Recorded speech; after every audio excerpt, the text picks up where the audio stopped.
Hey guys, back again. Just heating up some round bar. I was watching Black Bear Forge's video on how to make a longhorn steerhead hook, and it got me inspired. I'm gonna try my hand at it. I don't have the same chisels he had, the eye punches and those kind of things.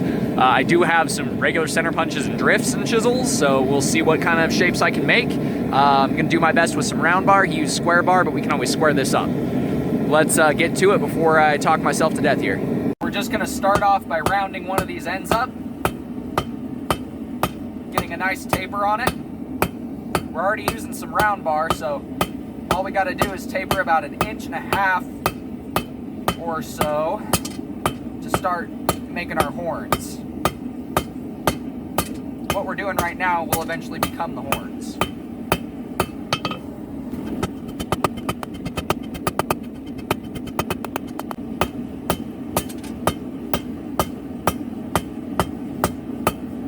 We're just using mild steel, nothing too fancy, just the kind of stuff you pick up at Home Depot.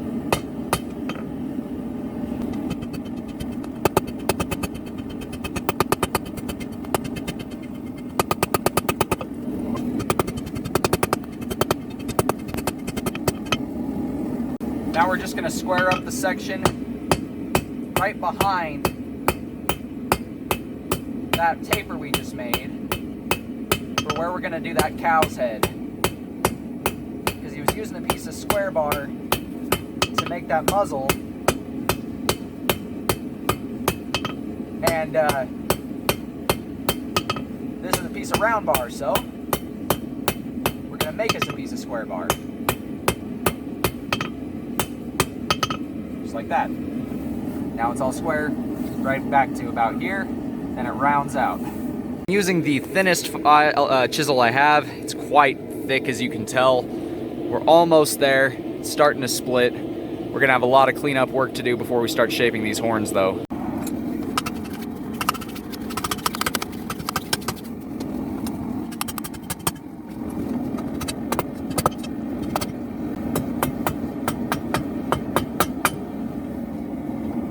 So now we just have to draw them out and shape them a little more. I had to file off that section right there because there was actually a crack forming in it from when I split it. But these should end up pretty close to the same by the time I'm done.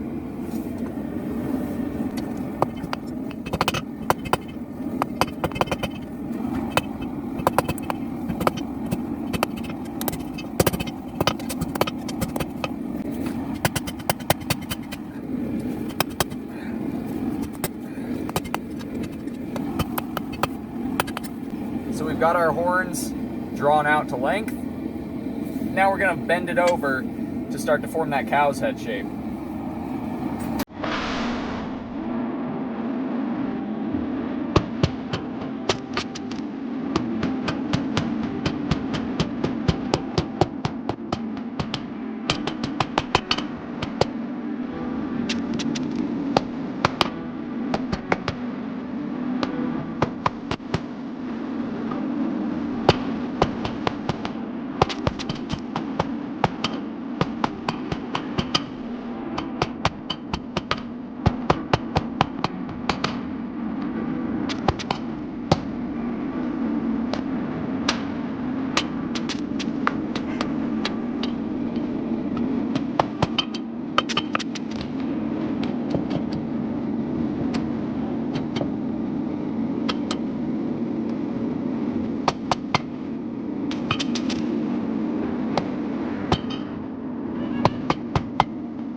we've just finished up doing all of our facial parts. Got our nose, our eyes, our mouth on there. Got his horns turned up. Now we're gonna start shaping this section behind his neck, thinning it out a bit so we can eventually make that nice hook and separate it from the rest of the bar. Then we'll drift our holes for the drill holes, bend his head over so he looks out into the room just like the one from Black Bear Forge. If you haven't seen his channel, I highly recommend you go check him out. Black Bear Forge does all kinds of instructional videos on blacksmithing, so if you are interested in blacksmithing or you're new to it like me, give him a check out, because this is based off of one of his designs. I'm not going to say it is that I'm doing one of his designs, because his designs look a lot better than mine. I'm pretty new to this, but it's turning out good for what it's supposed to be.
So we've gotten it all straightened out. Now we can form those holes.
So we've got some bends put in already. I'm just gonna put that final bend in that's actually gonna make it our hook. We're gonna have it kind of slightly angled off of where things are.